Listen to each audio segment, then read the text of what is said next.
Pak Koster itu bekerja dan bekerja. Apa yang dikerjakan memang jarang diekspos. Jadi, kan orang memilih ini harus diisi dengan bekal pengetahuan siapa yang akan dipilih. Iya.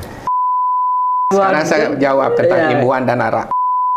Negara. Kalau kita berbicara anggaran, posisinya Pak Presiden sebagai kepala negara. Bukan ketua partai ya? Iya. Ada kuncinya, peluang sangat terbuka. Bukan. Mendesak nggak itu pembangunan bandara di Bali Utara itu menurut aja? Nunggu momentum.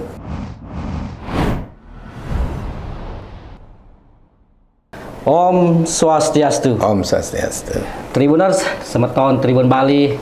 Kembali dalam program Mata Lokal Memilih, masih serangkaian Pilkada Serentak 2024, khususnya di pemilihan Gubernur Bali yang tentunya sekarang memasuki masa kampanye, makin hangat, makin menggelora di masyarakat untuk menanti masa-masa pencoblosan nanti di tanggal 27 November 2024. Dan pada kesempatan yang berbahagia ini, saya bersama Ketua Tim Pemenangan Paslon 02 Koster Giri, yakni Bapak Igusti Ngurah Kesumo Kelakan, alias Pak Alke. Alit Kelakan. Alit Kelakan disingkat dengan Pak Alke. Menawi gatur niki. Becik. Sehat lagi ya. Di tengah jadwal yang padat, agenda yang padat, suksemo niki sampun meluangkan waktunya bisa hadir di Tribun Bali untuk bincang-bincang santai hari ini. Gimana kegiatan sejauh ini Ji, di masa kampanye ini? Ya, masa kampanye ini kita jalankan agenda-agenda yang sudah dirancang. Cara masa kampanye ini kita bikin putaran pertama sudah selesai. Sekarang putaran kedua sudah masuk ke desa-desa, komunitas, kelompok-kelompok genset. Ini sedang berjalan ini. Jadi masa kampanye ini Aji sebagai ketua tim kampanye memetakan ya, menjadikannya sebagai putaran satu, putaran kedua dalam masa 3 bulan ini gitu. Ya, kita bersama calon merancang itu keinginan calon seperti apa kan, dan dirancang. Jadi putaran satu seluruh Bali dulu tersentuh, putaran kedua masing-masing desa kan. Jadi plus komunitas yang ingin. Ini sudah masuk putaran kedua masih kedua karena waktunya tinggal beberapa hari lagi nih. Nah, sedikit soal posisi Aji Alit Kelakan sebagai ketua tim pemenangan Koster Giri. Nih, Pak Koster dulu menyatakan memilih Aji untuk sebagai ketua tim pemenangan karena punya pengalaman. Nah, tentu kami butuh penjelasan pengalaman seperti apa yang Aji miliki sehingga dipilih, dipercaya sebagai ketua tim pemenangan dalam Pilgub 2024 ini. Ya, mungkin penilaian dari calon dengan teman-teman juga.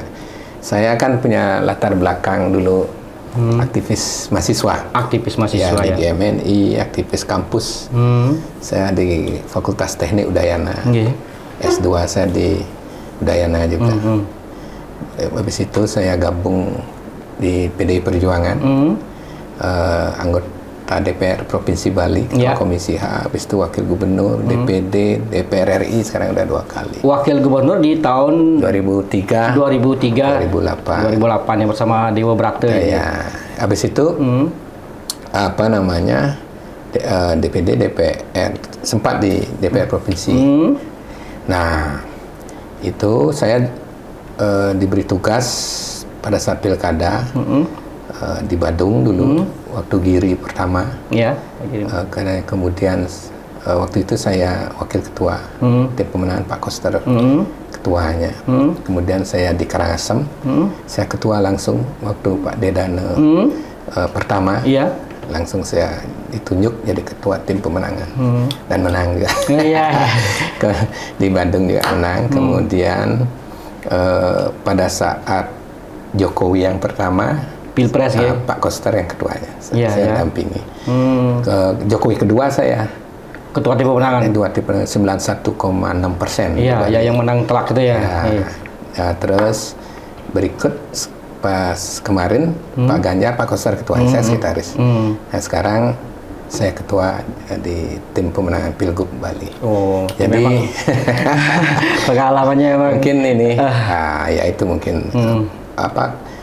Kan ini tugas partai. Yang penting punya komitmen, tanggung jawab. Kalau dikasih pekerjaan, tuntaskan dengan baik. Iya. Memang buat pengalaman kalau dari track recordnya tadi ya, sering sudah jadi ketua tim pemenangan dari bupati, kemudian pilgub bahkan sampai pilpres ya. Ya, menarik sedikit mungkin agak ke belakang Ji. Awalnya memutuskan untuk bergabung dengan PDIP seperti apa? Ketika menjadi politisi. Pertama ya karena pengalaman organisasi kampus mahasiswa. Saya di GMNI kan ideologinya Marhaen. Marhaen itu identik dengan Bung Karno. Iya. Terus keluarga besar saya dulu, ayah saya, kakek saya dari veteran, kemudian ayah saya tokoh PNI dulu. Oh, PNI, darah PNI ya. Itu mengalir saya di GMNI. Nah, artinya PDI ini kebetulan ideologinya sebangun sama. Jadi Pancasila 1 Juni gitu, yang di rumusan yang dirumuskan oleh Bung Karno. Marhaenisme juga begitu. Nah itu ideologi yang membuat saya. Memang ideologinya dari kecil sudah. Dari mahasiswa, dari kecil sudah baca-baca buku. Iya, berarti mengalir juga dari orang tua ya. Buku-buku lama di era revolusi, 7 bahan pokok, indoktrinasi, buku orang tua saya. Sampai sekarang masih ya. Dan juga dipercaya sebagai Bapilu ya Bu Aji ya. Pemenang pemilu saya di Bali. Saya wakil ketua DPD PDI Perjuangan bidang pemenangan pemilu. Ya.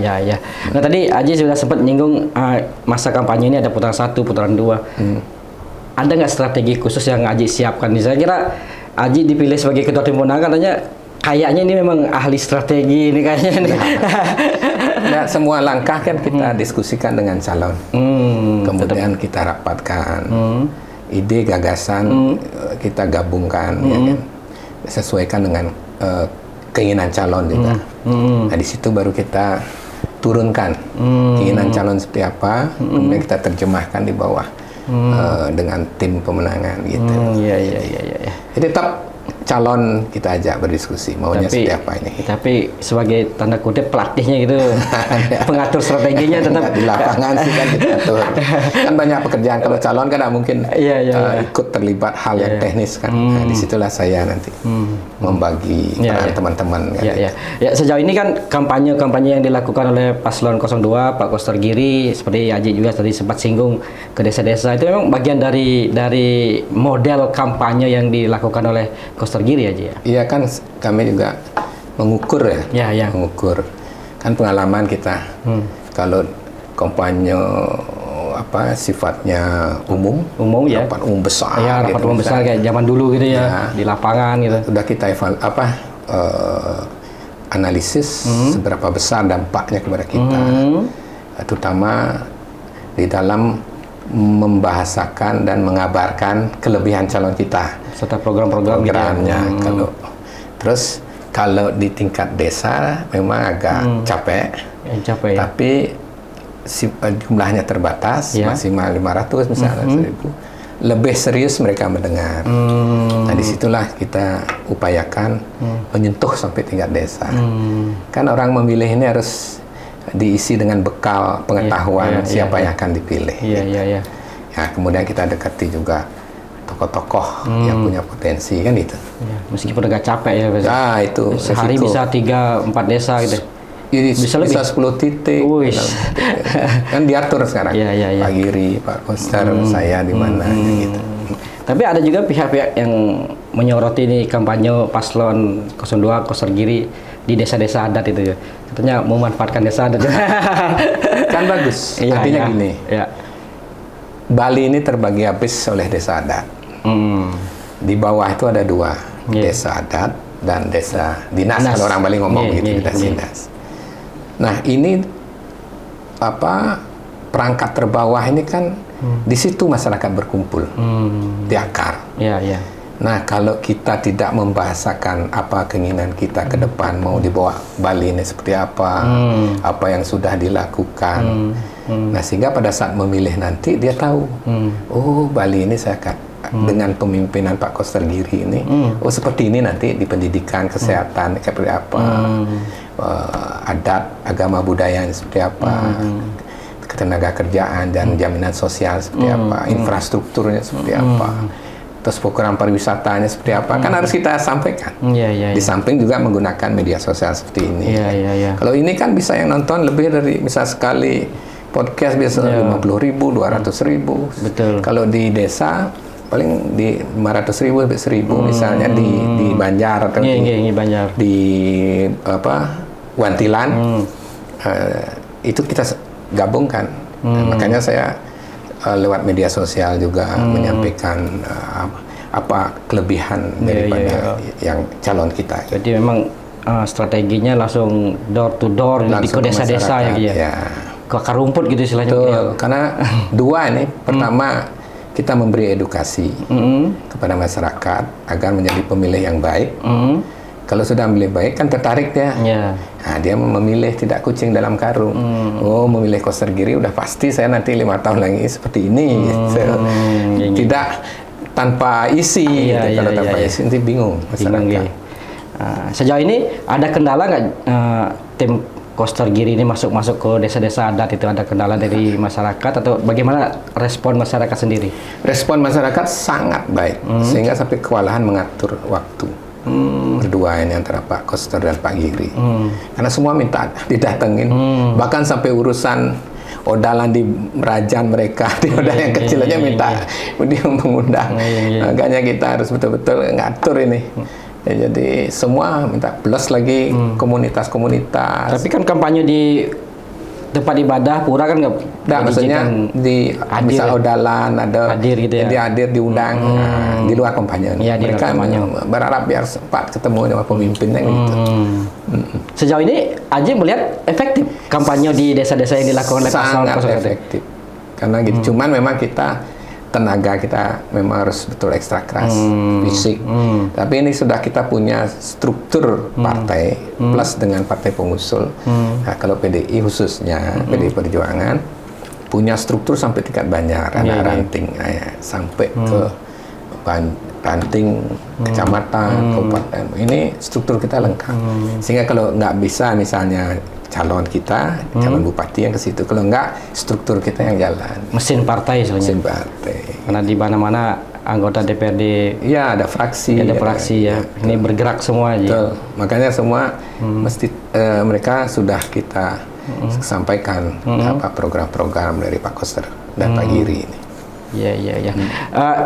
Di desa-desa ini, saat kampanye desa-desa ini, apakah bisa menyentuh semua kalangan atau semua komunitas, misalnya dari mungkin yang kalau di desa-desa ini lebih banyak warga-warga yang usia mungkin 35 tahun ke atas, prajurunya seperti itu. Kalau untuk gensetnya itu juga apakah bisa juga tersentuh langsung? Iya, kita sudah memetakan. Jadi gini, dari 5.000 desa adat ini kan tidak semua juga kita bisa masuk. Betul.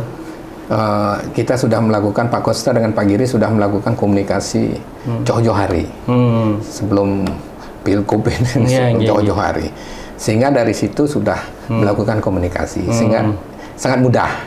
Umur-umur yang 40 tahun ke atas tuh, karena di basisnya di desa adat sebagai prajuru, sebagai krama, jauh-jauh hari, sehingga tidak kesulitan kita.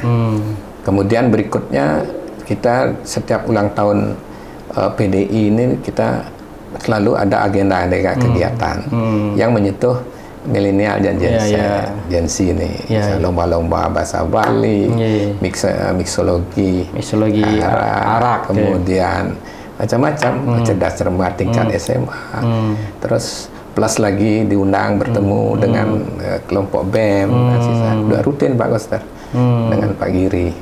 Nah ini kita lanjutkan terus dan berkembang, terus berkembang untuk tingkat Gen Z gitu. Gimana melihat Gen Z sendiri, Ji? Kan kalau dilihat kan mereka Ampuru nih kan banyak juga yang masih anti dengan Pak Koster. Oh iya. Kan makanya kita kan kepentingan, inilah fungsi kampanye, fungsi tim membahasakan. Karena orang kan melihat Pak Koster dan Pak Giri dari satu sudut pandang. Ya, gitu. nah. kita menjelaskan secara utuh sehingga mereka tidak dilihat saja dari sudut pandang A, tapi sudut pandang B, sudut pandang C. Sehingga anak muda ini kan harus diajak bicara gitu. Kalau tidak, jadi satu perspektif aja karena kebanyakan di media sosial. Media sosial itu ya. Nah, masalahnya juga bahwa Pak Koster kurang familiar di media sosial, Ji. Itu ya. dari beliau menjabat gubernur kurang aktif terlihat di media sosial. Ini bisa jadi salah satu problem juga di ini. Ya. Saya itu dari mahasiswa mendampingi Pak Koster bersama Pak Koster sebagai aktivis. Saya di GMNI, Pak Koster di aktivis Hindu ya, di Perada dan lain sebagainya. Pak Giri juga dari aktivis partai dari bawah juga. Nah, kalau khusus Pak Koster, yang saya tahu, Pak Koster itu bekerja dan bekerja. Jarang menggunakan dan memanfaatkan media-media atau menyampaikan lewat media sosial, bahkan akun aja tidak mau dibikinkan. Nggak punya akun.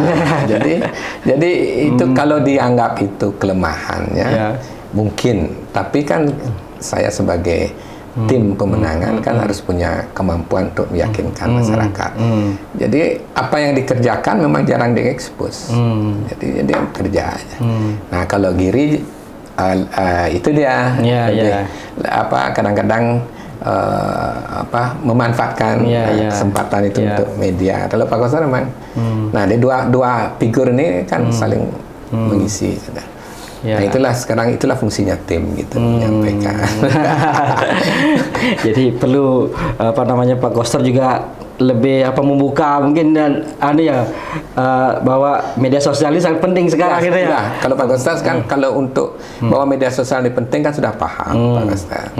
Cuman kan itulah tadi tipikal Pak Koster tidak kerja dan jarang bicara. Jarang bicara. Sekarang coba lihat selama 5 tahun ini, 2 tahun COVID, nggak bisa efektif bekerja. Betul. Bukan PAD, pertumbuhan ekonomi Bali pada saat COVID min 9% sampai 12% kuartal ketiga. Nah, itu bagaimana Pak Koster bekerja dalam kondisi itu. Tapi jalan semua program dari hulu Besakeh, penataan Besakeh jalan dalam kondisi 2 tahun loh COVID. PKB persiapannya pusat kebudayaan Bali jalan, shortcut jalan, kemudian pelabuhan Sanur dan pelabuhan Nusa Penida jalan, perencanaan tol ini udah mau tender November nih jalan, kemudian dari sisi adat agama supporting kegiatan ke desa adat tidak berkurang, kemudian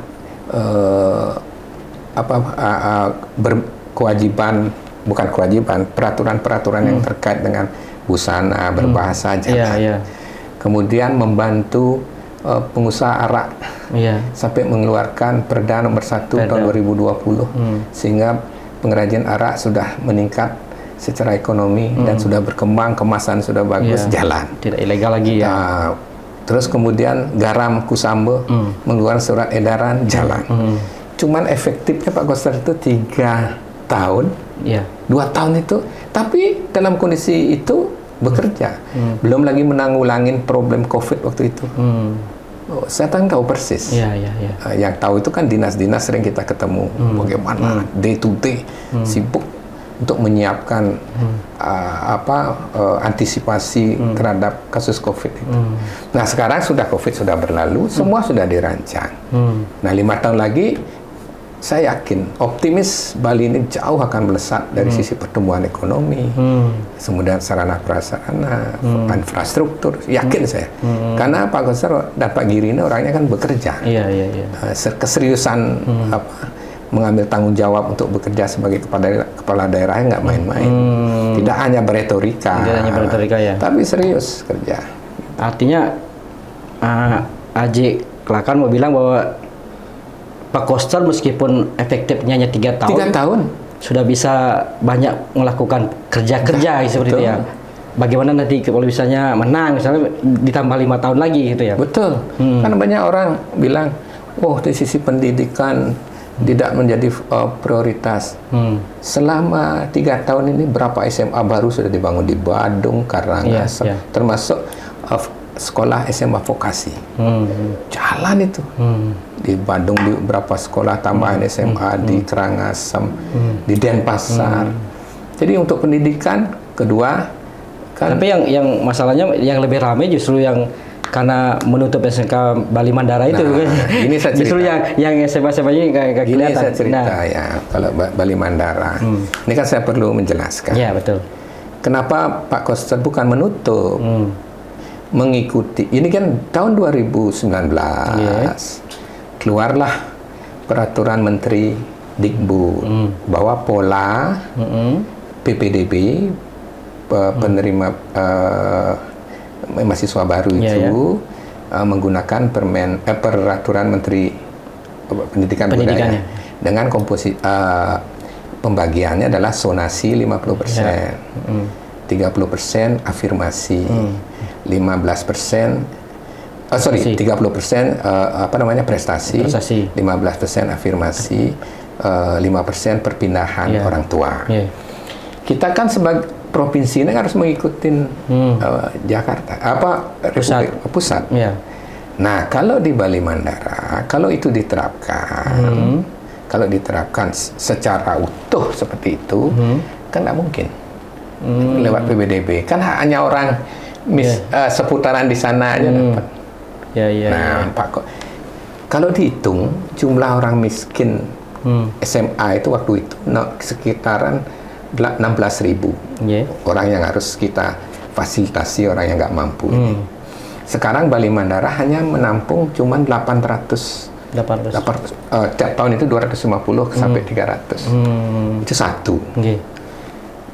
Karena prinsip pendidikan itu adalah prinsip keadilan. Terus yang miskin lagi 14.000 ini dibawa kemana? Itulah Pak Koster bilang semua diterapkan sama keadilan. Jadi kalau di Bali Mandara kan melakukan perlakuan lebih. Kalau nggak salah anggaran sampai ratusan miliar lah untuk per tahun itu kan. Saya nggak apa langkahnya. Tetapi yang miskin yang ada di Denpasar, Karangasem, Bali, yang belum tertampung ini, kan mesti juga diperhatikan. Gitu. Itulah persoalan keadilan dan daya tampung. Itu tidak ditutup, cuman dibikinkan sama keadilannya. Nanti kalau daerah-daerah lain nanti mampu dari sisi penganggaran, Bali mampu dari sisi penganggaran membuat sistem keadilan, ya nggak masalah. Bukan mengoreksi sistemnya, cuman bicara keadilan dan daya tampung yang miskin ini seperti apa. Jadi tidak ditolak itu. Tidak ditutup gitu. Tidak ditutup. Tapi yang wacana yang banyak beredar kan seperti itu, Ji. Ya sama seperti halnya tadi juga Ji kan sudah sampaikan bahwa selama 5 tahun kepemimpinan Pak Koster kemarin kan banyak kerja-kerja. Tapi kan tidak terlalu banyak yang kelihatan. Justru yang rame khususnya di medsos ya. Zaman sekarang kita kan lihatnya di medsos. Justru banyak Pak Koster yang membuli gitu ya. Bully. Hanya banyak imbauan. Sekarang saya jawab tentang imbauan dan arak. Nah, itu mungkin bisa dijelasin, Ji. Sampai ngomongnya di media udah paling arak kopi bang gitu. Mabuk. Pak Koster ada 2 hal yang dia lihat tentang arak ini. Dulu kan kucing-kucingan itu. Betul. Pengrajin arak. Padahal potensinya besar. Kita lihat sekarang Bali daerah destinasi pariwisata. Bermacam-macam minuman keras hadir di Bali. Tidak bisa kita imbangi dan tidak bisa kita bendung. Berapa ratusan miliar itu beredar di Bali, uang itu. Sedangkan di satu sisi kita punya minuman asli Bali, kearifan lokal tidak dikasih berkembang. Nah itulah sebabnya ini potensi. Sekilas saya cerita ya, biar tidak makan waktu. Akhirnya apa? Dengan kerja keras Pak Koster, ditetapkanlah tahun 2023 ini sebagai warisan tanpa bentuk intangible asset. Tak benda, warisan tak benda oleh Kementerian Pendidikan, Kebudayaan dan Ristek.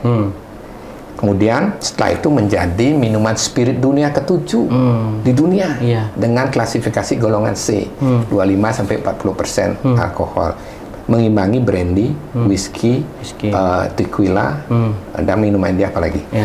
Hebat Bali ini sudah menjadi mendunia. Sekarang tinggal mempush sekarang agar hotel-hotel itu karena kita sudah seimbang menjadi 7 spirit minuman dunia ini, itu mestinya pengusaha Bali sudah hotel-hotel yang ada di Bali menerima itu, dan pengrajin arak tenang sekarang. Kalau dulu kan kejar-kejar nah, itu nggak fair kita.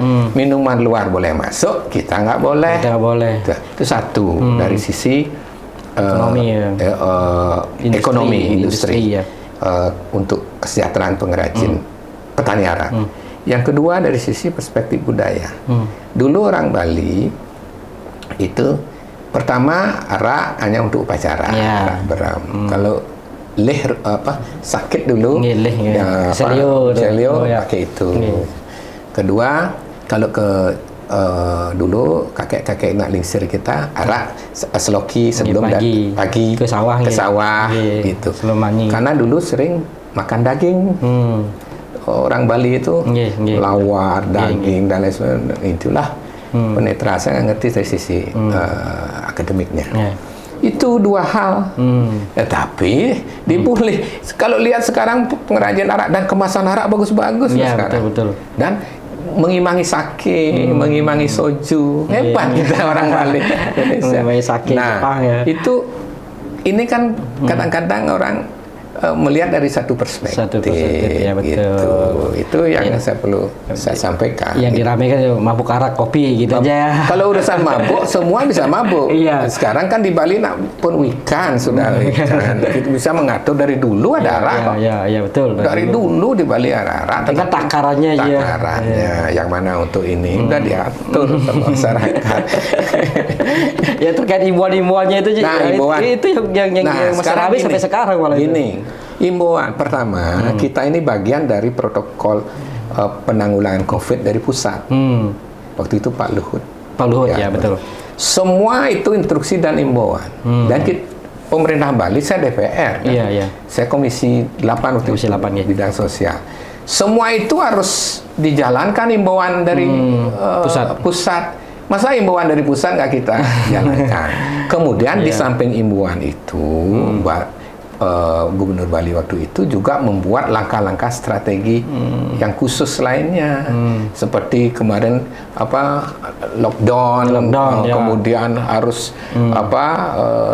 datang harus di karantina, itu sebagian besar dilawan oleh Pak Koster untuk membuat orang sampai tidak takut ke Bali, bukan dilawan, diimbangi dengan kebijakan lokal. Kalau imbauan itu kan memang dari pusat, imbauan-imbauan yang datang. Kita kan tidak bisa berdiri sendiri. Kalau di Bali aja bagus penanggulangannya, di luar Bali juga nggak bagus, tertular lagi. Makanya apa imbauan pusat itu harus seluruh Indonesia mengikuti gitu loh. Cuman kan dianggap ada juga beberapa imbauan dari pusat yang tidak tanda kutip diindahkan oleh Pak Koster aja ya.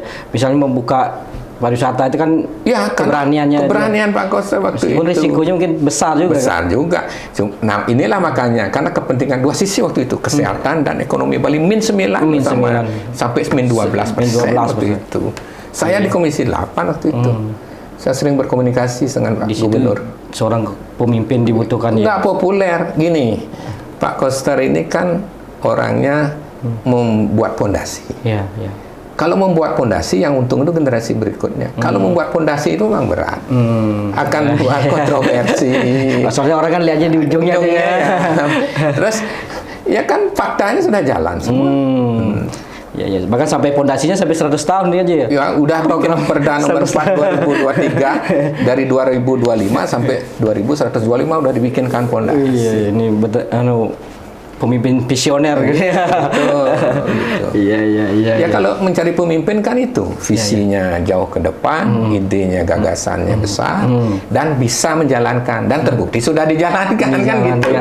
Mana yang program nggak dijalankan? Memang PKB kan bilang mangkrak, ya habis kan jeda. Nah, sekarang ini terus ada bilang tolnya bagaimana? Lanjut udah. Berarti sementara kemarin sempat mangkrak juga yang. Sekarang sudah mau tender November ini. Jemberana Negara. Jadi mangkraknya PKB dan juga mungkin Bukan mangkrak, yang jeda. ya karena Pak Koster jeda sebagai gubernur gitu ya. Ya, kemudian kan ada pola metode yang harus dijalankan oleh PJ kan belum lihat secara utuh mungkin belum berani lanjutkan kan gitu. Jadi yakin nanti misalnya Pak Koster menang, PKB akan berlanjut lagi? Iya, yakin saya karena gini kan dua hal. Ide dulu. Ada nggak dana? Kan ini. Kita sudah memikirkan, Koster Giri ini sudah memikirkan bagaimana kita di samping APBN harus ada tambahan keuangan sendiri. Pak Koster waktu itu tahun 2000 sebelum COVID kita diajak kumpul merancang Undang-Undang Provinsi Bali. Saya salah satu. Undang-Undang Provinsi Bali. Akhirnya apa? COVID. Dan perdebatannya jangan dikira gampang di Komisi 2. Saya sampai di BKO ke situ. Saya Komisi 8 ditugaskan Komisi 2 bersama teman-teman DPR untuk memperkuat pertarungan di situ. Tidak mudah. Kita berantem di situ dengan Dirjen Keuangan dari pihak Kementerian Keuangan, dari pihak Mendagri. Tidak sederhana loh bertarung di situ. Belum menghadapi fraksi-fraksi lain yang interpretasinya katanya ini perda sangat hinduistik. Hinduistik. Kita menjelaskan dengan akhirnya berhasil. Nah, dengan berhasil Undang-Undang Nomor 15 Tahun 2023 ini ada kelebihannya. Pertama, kita bisa memungut dari sisi ekonomi, yang memungut yang itu tambahan PWD, proyeksi kita 6 juta per tahun, kalau 15.000 kan 900 miliar sampai 1 triliun lah. Itu setiap tahun, dulunya nggak pernah ada. Iya, sebelumnya. Nggak pernah ada. Tergantung nanti kita bisa naikkan sesuai dengan komitmen kita terhadap pariwisata. Kalau bagus ada jaminannya, orang datang ke sini, jaminan kesehatan, jaminan keamanan. Kalau naik pungutan dinaikkan juga nggak apa-apa buat pariwisata, yang penting dia aman. Yang penting aman, nyaman, dan pelayanannya yang pelayanan. Nah, kedua tentang adat agama budaya sudah masuk desa adat dapat menerima bantuan dari APBN. Gitu. Jadi ketiga, pihak ketiga yang berusaha di Bali dapat memberi bantuan kepada pemerintah provinsi tanpa mengikat. Satu-satunya undang provinsi seluruh Indonesia ada seperti itu. Itu bukan nggak mudah. Saya habis-habisan bertarung bersama teman-teman DPR yang lainnya dari Bali. Dari perjuangan dari Pak Gubernur Koster, konsepnya teman-teman DPR dari Bali gitu. Iya, luar biasa sampai muncul lahirnya Undang-Undang Provinsi Bali. Undang-Undang Provinsi Bali. Nah, itu kan tidak pernah diungkap di permukaan karena kita berpikirnya kita bekerja untuk masyarakat Bali gitu. Menarik sebetulnya. Itu hampir 1 triliun loh. Kalau ini benar tata kelolanya, tata kelola dan metode untuk pemungutannya harus terbuka, transparan, akuntabel. Nah, itu kita bicara tadi 5 tahun yang lalu dimana kerja-kerja Pak Koster sebagai gubernur. Nah, untuk 5 tahun ke depan ini seperti apa visi dan misi dari Pak Gubernur Koster dan Giri Prase dari sebagai calon gubernur? Ini kan sudah melanjutkan. Jadi 3 ya. Membangun manusianya, alam, dan budayanya. Itu 3 ada di Bali. Kalau untuk pendidikan kan sudah jalan, bangun sekolah advokasi, plus sekarang 1 keluarga 1 sarjana. Itu program baru ya? Program Pak Koster. 1 keluarga 1 sarjana. Karena itu nanti di keluarga itu dia akan mengedukasi keluarga-keluarganya sehingga belajar itu penting, sekolah itu penting, dengan beasiswa, Banyak lagi, nggak saya sebutkan dulu. Dan banyak infrastruktur juga yang tadi sebelum masuk ke infrastruktur, kesehatan. Sekarang ini kawasan khusus ekonomi Sanur. Kesehatan Sanur. Itu Maret ini udah jalan. Diprediksi kalau dulu orang Indonesia berobat ke luar negeri. Luar negeri, betul. Itu 2 juta orang per tahun. Kehilangan 90 triliun kita devisa. Tapi dengan ada Sanur ini, kalau itu datang ke Bali, jangankan 2 juta, setengah aja, kita akan tidak kehilangan lagi 90 triliun devisa kita. Indonesia loh. Dengan ada itu. Itu satu. Kedua, Rumah Sakit Bali Mandara. Rumah Sakit Bali Mandara ini kan ada rumah sakit khusus yang menanggulangi kanker. Nanti itu juga akan diperkuat dari sisi kesehatan ini. Itu kan nggak perlu jauh-jauh lagi kita ke luar negeri dan sebagainya. Itu kesehatan, saya singkat dulu. Kemudian tenaga kerja dengan dibangunnya seluruh penjuru nih. Pertama di timur Pusat Kebudayaan Bali, di utara Turiya Pada. Kemudian di barat nanti akan, kalau ini masih perencanaan yang sudah pasti itu. Kemudian di barat juga pusat hiburan anak-anak. Kemudian itu ribuan tenaga kerja yang akan siap orang, makanya ini dipersiapkan dengan betul. Turiya Pada udah jalan, PKP tinggal menunggu. Tinggal langsung. Nah, infrastruktur sekarang karena biar cepat, infrastruktur. Sekarang persoalannya kan pelabuhan sudah yang ke ini. Sekarang tol. Kemudian kemacetan jalan. Sekarang Pak Koster konsepnya 5 tahun ini ada 3 jalan baru, 3 underpass. Underpass ya. Yang pusat kemacetan ya. Pertama underpass di Ahmad Yani. Jalan Ahmad Yani Denpasar ya. Underpass di Tohpati. Underpass di Jimbaran. Itu pusat-pusat kemacetan itu. Sudah disiapkan oleh Pak Koster. Jalan baru Gatot Subroto ke Canggu. Kemudian jalan baru Sunset Road Mahendra Data. Ya. Tembus berarti ya? Iya, dulu kan kelewat Imam Bonjol, macet terus. Sekarang Sunset Road Mahendra Data. Itu Akasia dan Padanggala itu. Kan itu sumber kemacetan juga. Betul. Itu sudah disiapkan targetnya. Kemudian penataan kembali di Besakih. Dulu kan parkirnya, sekarang Pelinggihnya ya, dengan 26 tempat persembahyangan itu. Kemudian Batur. Kan macet terus kalau ada padat sekali kalau ada odalan. Sudah dipersiapkan. 5 tahun itu jalan. Semua bidang nih. Semua dari pendidikan, kesehatan, tenaga kerja, pangan, sandang, papannya ini. Pangan terutama itu kita menyiapkan, kita sudah berpikir bagaimana kita harus surplus pangan, jangan sampai kita kekurangan pangan. Kemudian energi, kalau carrying capacity jalan kan sudah energi kita sudah pikirkan, karena apa, beban puncak Oktober yang lalu itu di Bali itu untuk listrik 1146 megawatt. Kita punya 1600 sekian. Punya cadangan 80 megawatt. Banyak dari Jawa, Bang. Disuplai 270 dari kabel Jawa Bali. Iya, betul. Kalau itu mati, rusak. Kemudian kalau salah satu power plant di sini rusak juga. Itu masalah buat kita. Iya. Pak Koster sudah merancang kedaulatan energi, tapi yang prioritas itu ini dulu, karena itu masih ada suplai cadangan 80 megawatt. Tentang air, sekarang kita punya kebutuhan air itu di Bali itu 800 sampai 100 juta kubik per tahun. 800 sampai 1000 juta kubik per tahun. Kita mampu menyediakan maksimal 900 juta kubik per tahun. Kita punya 4 bendungan. Bendungan Palasari di Jembrana, Benal di Jembrana, Sidan di Badung dan Gianyar, Titap dan Groga. 5 bendungan. Harus dibangun lagi bendungan. Nah, ini sudah dalam Pak Koster Titap sudah selesai.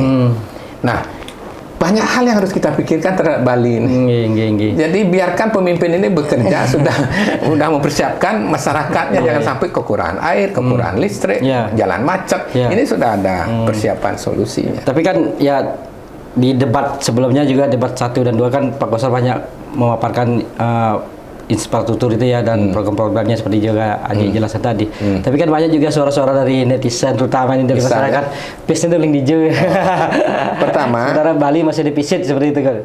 Gini, perencanaan APBD saya sempat di Badan Anggaran. Pak Koster sempat di Badan Anggaran. Ini bisa dijelasin ke masyarakat. Kalau bicara DAU dan DAK, itu sudah ada aturan, baik undang-undang maupun peraturan menteri. Sudah ada menggunakan indeks. Kalau ini IDAU-nya sekian, tidak bisa. Udah rumus itu.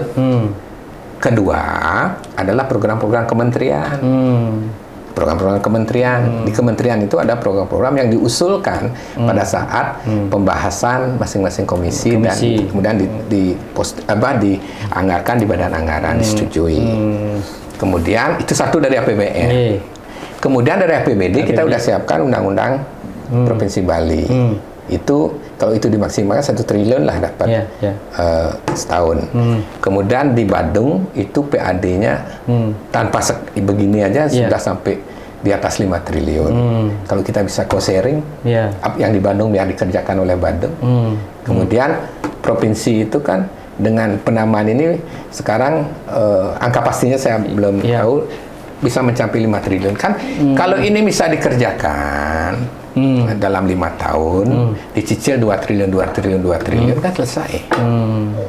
Jadi tidak lebih daripada ada kendala masalah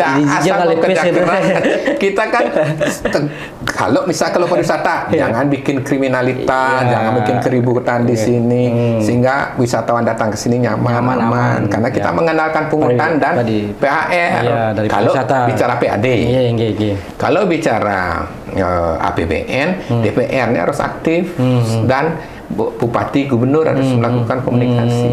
Ada pertanyaan tentang Pak Prabowo Presiden enggak? Ya, 1 jalurnya itu udah begitu. Saya maunya ke sana juga. Kan tadi ada yang menanyakan di Jeng Lepis liunglah program. Saya paham pasti. Nah, sekarang ada perbedaan bukan 1 jalur istilahnya kan orang mengenal seperti itu. Kalau begitu, gini kan ini republik. Pimpinan puncak kita presiden, di daerah provinsi gubernur, kabupaten. Ada 2 sisi.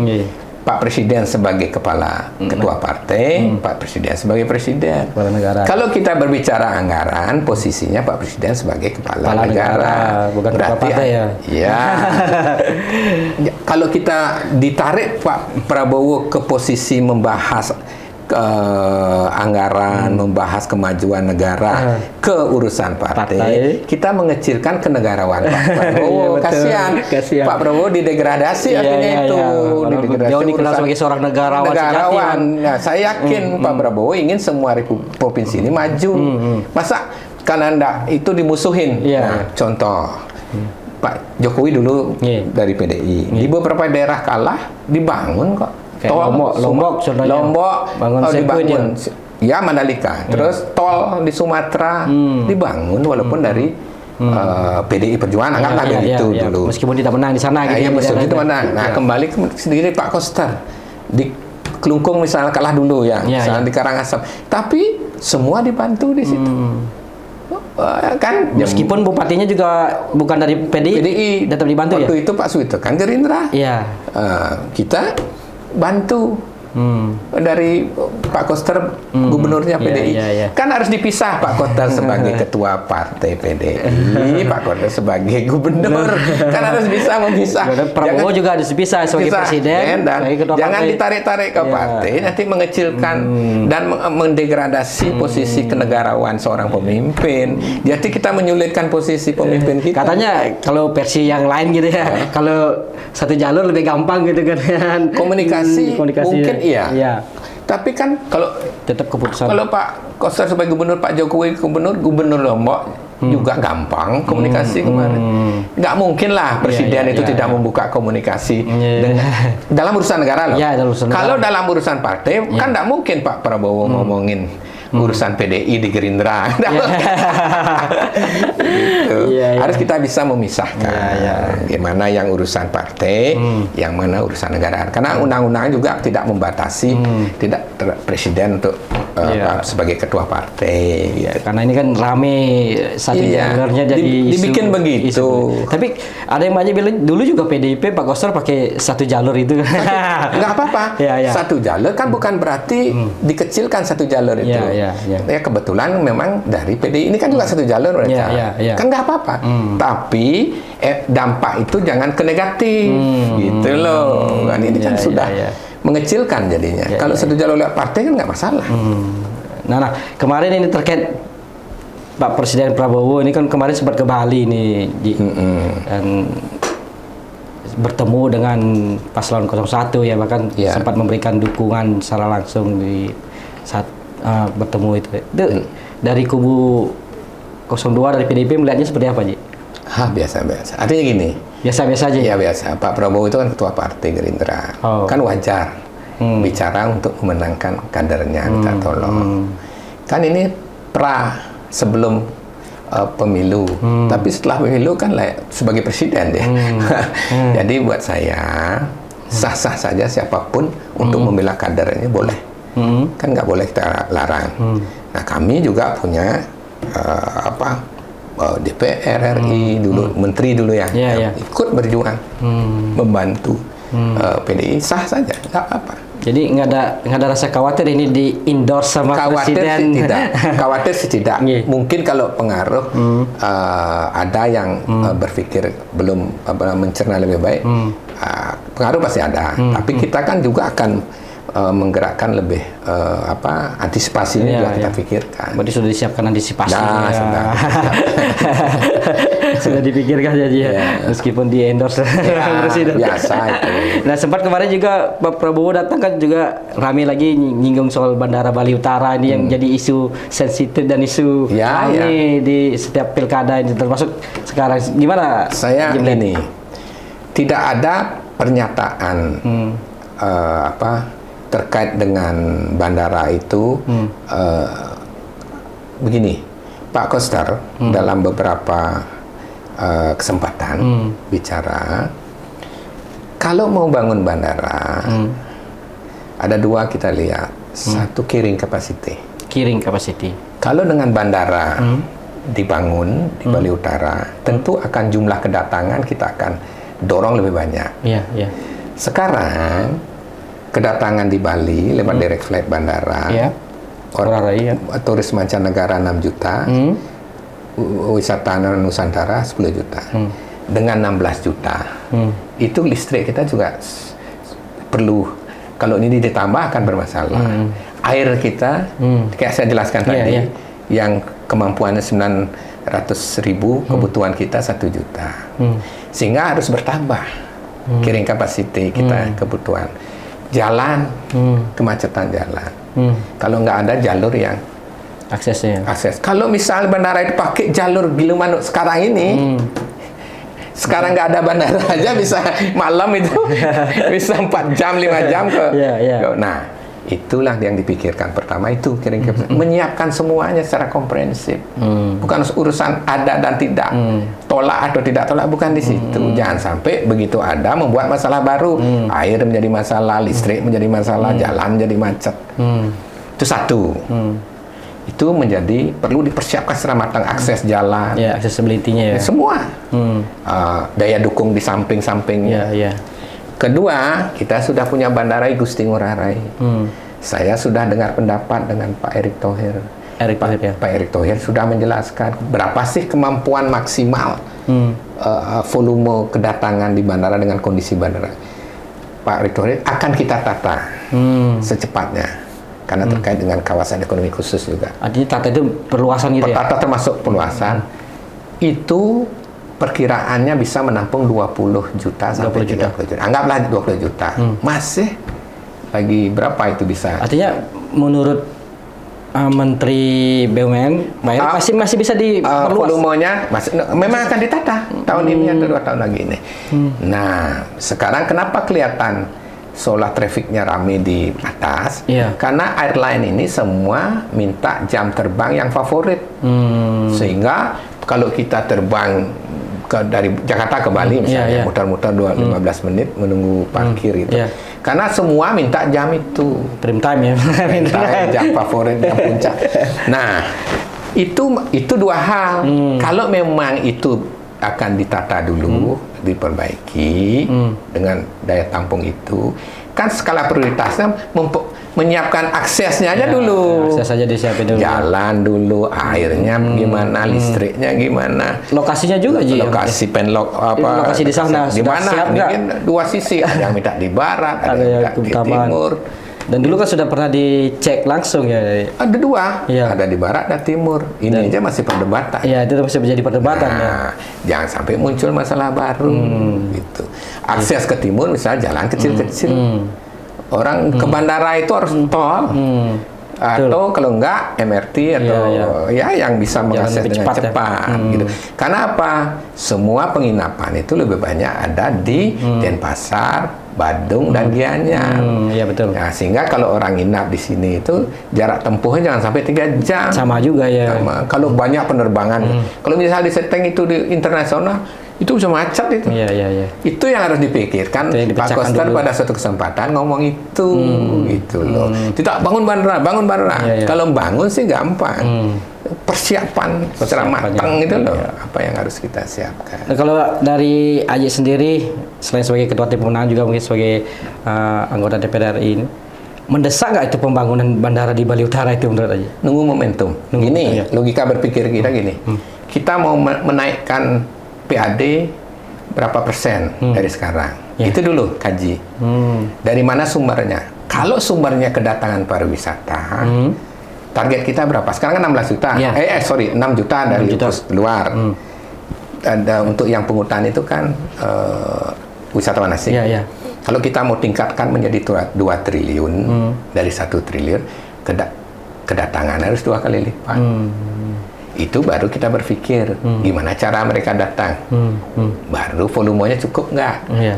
Kan gitu. Ya. Kalau memang nggak cukup, momentum ini baru bangun. Kalau proyeksinya setahun depan hanya kita butuh tambahan lagi sedikit, Ya. bisa dipakai dulu ini. Ya, Sambil menyiapkan dulu jalannya, Aksesnya.